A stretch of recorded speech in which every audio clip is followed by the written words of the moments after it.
Halo teman-teman, selamat berjumpa kembali dengan channel ini, channel tempat kita belajar bersama-sama dan berbagi ilmu.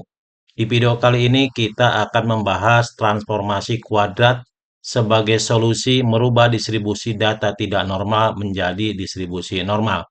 Seperti biasa, layar kita bagi dua, sebelah itu adalah panduannya, yang sebelah lagi itu adalah tempat kita berprakteknya. Perhatikan.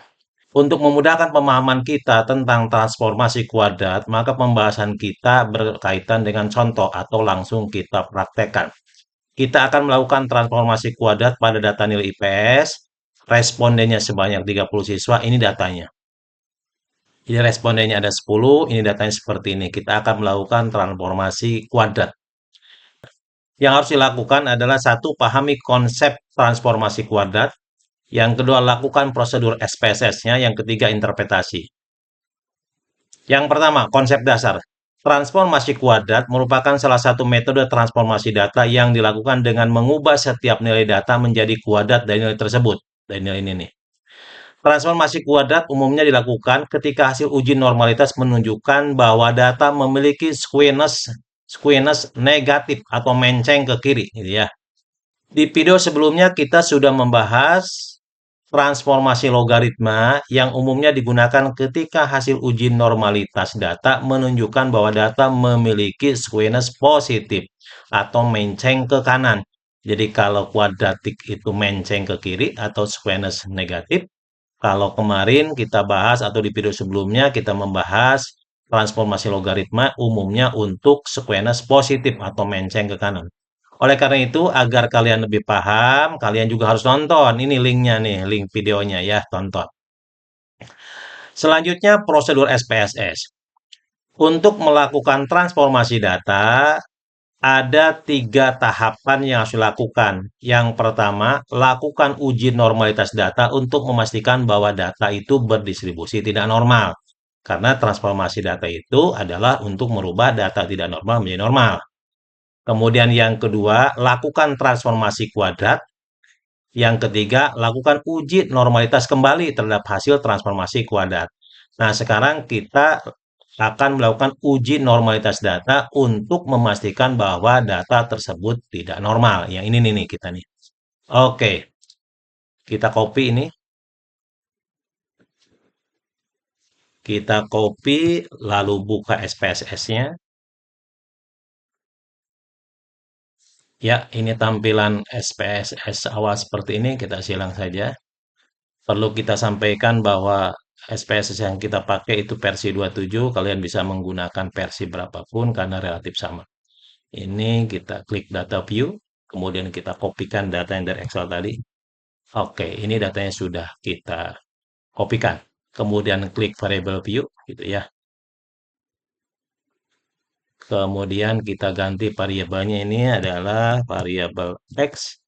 Kemudian ini data nilai IPS. Kemudian ini skala pengukuran, kita pakai skala ya. Oke. Jadi setelah data dikopikan ini ya, kemudian kita lakukan uji normalitas data. Caranya adalah menu analyze, ini klik analyze. Ini persis seperti ini aja kita ikutin gitu ya. Kemudian analyze, kemudian descriptive statistik, kemudian explore. Oke ya. Setelah explore, muncul kotak dialog. Dari kotak dialog ini kita variabel X-nya kita pindahkan ke kotak dependent list. Kita pindahkan, setelah itu kita klik plot, setelah itu kita klik histogram, klik normality plot with test untuk uji normalitas. Oke ya. Kemudian continue, kemudian oke. Uji normalitas sudah kita lakukan. Perhatikan outputnya. Ya, ini outputnya itu ya. Perhatikan ini tabel output test of normality, ini perhatikan ini. Masih ingat bahwa keputusan normal atau tidak itu jika nilai sig itu lebih besar dari 0,05. Jadi kalau nilai sig-nya itu lebih kecil dari 0,05, maka data tidak berdistribusi normal. Perhatikan ya. Pertama perhatikan squiness. Squinessnya itu negatif ini, negatif. Tadi disampaikan bahwa transformasi kuadrat itu umumnya digunakan untuk yang memiliki squiness negatif nih, udah negatif nih, terpenuhi ya, negatif. Kurva menceng ke arah kanan, oke ya. Nah, sekarang kita lihat test of normality-nya. Ini nilai signya itu adalah 0,042 itu ya. Berdasarkan hasil uji normalitas diperoleh nilai signifikansi Kolmogorov-Smirnov sebesar 0,133 yang ini. Kemudian Shapiro-Wilk 0,042 yang ini gitu ya. Karena jumlah sampel hanya 10, keputusan normalitas didasarkan pada uji Shapiro-Wilk. Nilai signifikansi Shapiro-Wilk yang lebih kecil dari 0,05, jadi 0,042 lebih kecil dari 0,05, menunjukkan bahwa data nilai IPS tidak berdistribusi normal. Oke, jadi tahapan pertama sudah kita lakukan, memastikan bahwa data tidak berdistribusi normal. Berikutnya tahapan yang kedua, lakukan transformasi kuadrat. Nah, ya, pilih menu transform, jadi menu transform, kemudian compute variable, gitu ya. Oke, udah muncul di sini. Isi target variabel, kotak target variabel dengan nama variabel baru. Misalkan x kuadrat, kita ikuti ini aja ya. X kuadrat. Perlu saya sampaikan bahwa tidak boleh ada spasi, karena kalau spasi dipakai spasi nanti error ya. Setelah kotak target variabel sudah kita isi, kemudian kita bisa numeric expression-nya. Perhatikan sini. Pada numeric expression, pilih salah satu fungsi, yang ini aja. Ya, dikuadratkan. Berarti apa nih? Ini X ini kita pindahkan, kemudian dikalikan X gitu ya. Oke. Kemudian langsung oke. Nah, ini udah muncul variabel X kuadrat yang ini kita buat tadi ya. Oke, kita lihat datanya ini X kuadratnya. Kemudian berikutnya, nah tahap yang ketiga nih, kedua udah nih. Pertama sudah, pastikan bahwa data tidak berdistribusi normal, sudah. Kemudian yang kedua, lakukan transformasi kuadrat menghasilkan variabel baru, ini sudah. Tahapan ketiga adalah lakukan uji normalitas terhadap hasil transformasi kuadrat. Caranya, pilih menu analyze, kemudian descriptive statistik, kemudian eh, explore. Muncul kotak dialog seperti ini, gitu ya. Kotak dialog.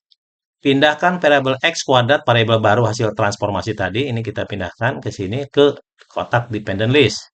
Berikutnya adalah klik plot, plots, kemudian klik normality plot with test. Oke, continue, kemudian oke. Nah, ini outputnya seperti ini ya. Outputnya. Ini outputnya. Oke, outputnya. Ini outputnya ya. Sekarang masuk ke interpretasi itu ya. Oke, interpretasi berdasarkan hasil uji normalitas terhadap data hasil transformasi kuadrat. Ini ya. Diperoleh nilai signifikansi Kolmogorov-Smirnov 0,200 ya ini ya. Dan Shapiro-Wilk 0,174. Nih ya. Karena jumlah sampel sebanyak 10, itu ya, lebih kecil atau kurang dari 50, maka keputusan normalitas didasarkan pada uji Shapiro-Wilk. Nilai signifikansi lebih besar dari 0,05, jadi 0,174 itu lebih besar dari 0,05, menunjukkan bahwa data hasil transformasi kuadrat berdistribusi normal, sehingga asumsi normalitas terpenuhi.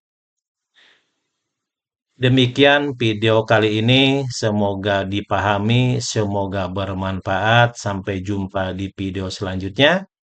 Jangan lupa like, share, komen, dan subscribe agar channel ini berkembang dan dapat menyajikan konten-konten bermanfaat. Wassalam.